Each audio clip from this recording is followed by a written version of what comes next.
It is Wednesday afternoon on June 10th of 2020. And this is Guy's Daily Drive. Yeah.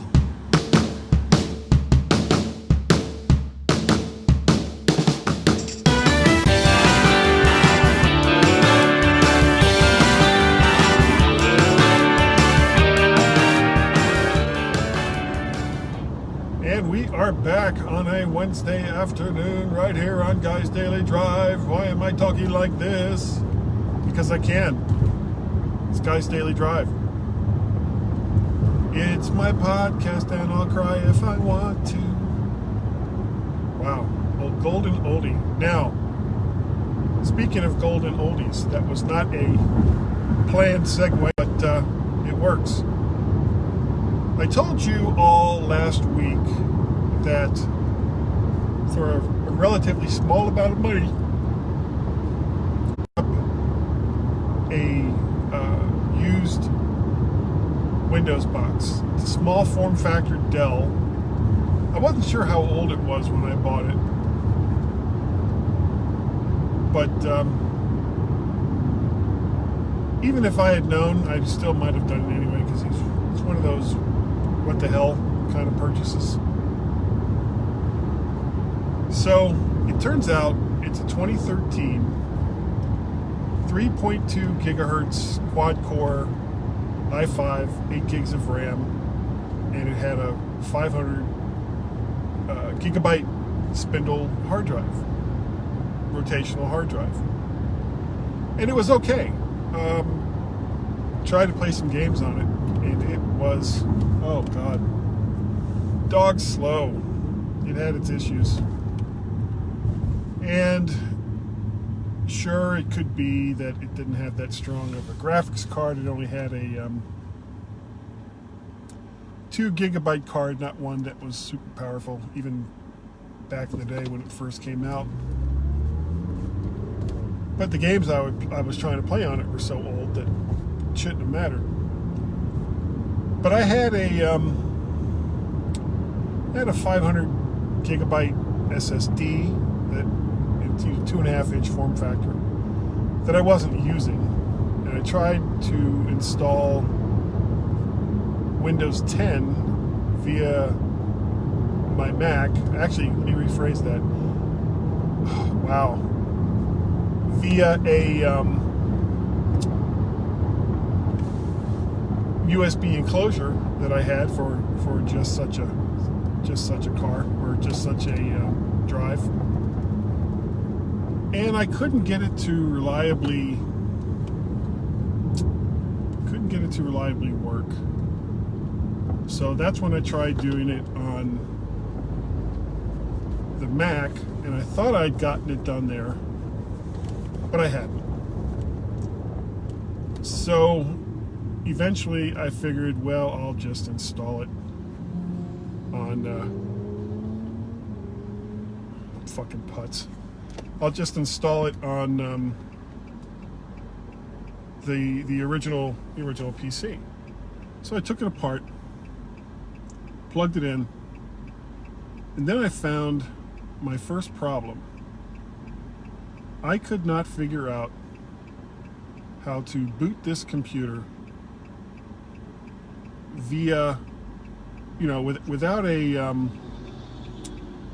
I guess, complete operating system. Now, with the Mac, it's relatively easy. You can do a network boot, and the Mac has firmware in it where it will go to Apple's servers, and it will go ahead. So, as I was saying, with the Mac, it's relatively easy. It's got built into the computer. You can get to Apple servers, and it will do a network boot into OS 10, in which case you can then install an operating system. Well, no such thing that I could figure out exists in Windows. So there I am with this computer. Couldn't get the hard drive couldn't get an operating system on the hard drive. I'm getting flustered because I'm just so irritated at this guy.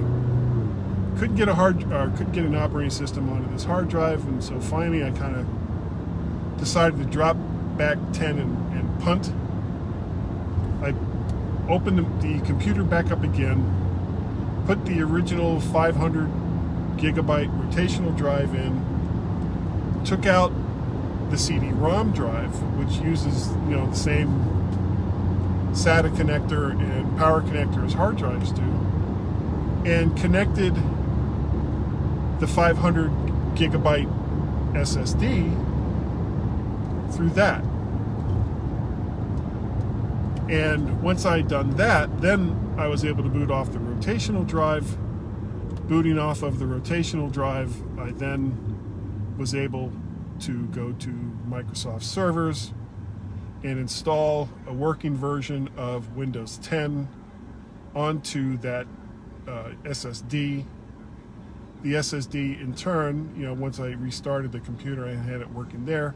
I was able to choose the SSD as the boot drive for the computer, and it worked. Now, the next step is to open it back up again, pull the rotational drive, put the SSD where it was, and then, make sure that it's able to boot.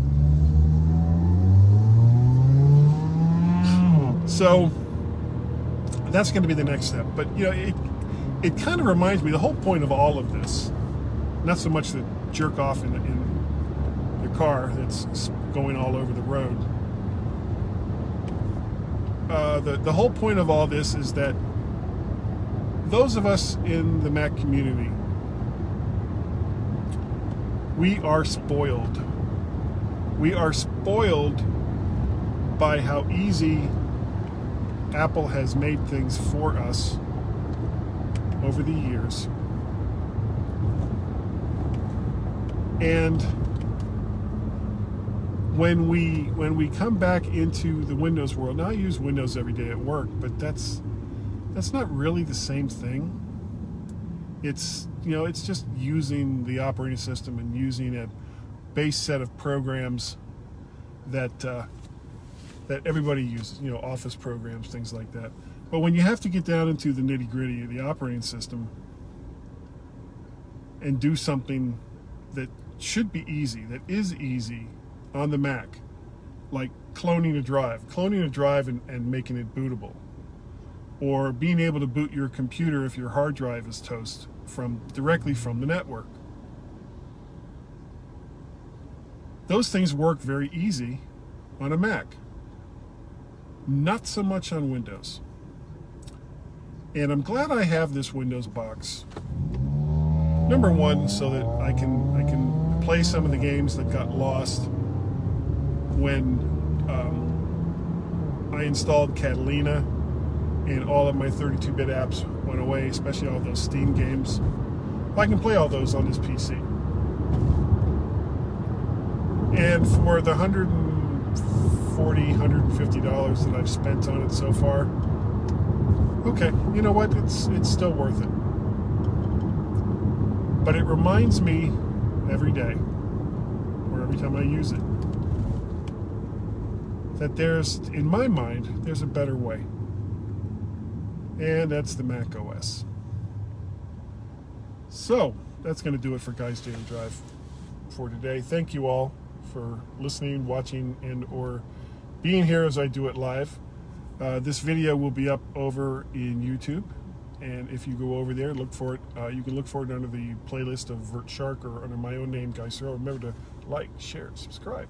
If you need to see it again, like, share, subscribe. That's all you got to do. You can also download the audio version of all of the various things that I do by looking up Vert Shark or Guy's Daily Drive. Guy's Daily Drive would probably be the better way to go.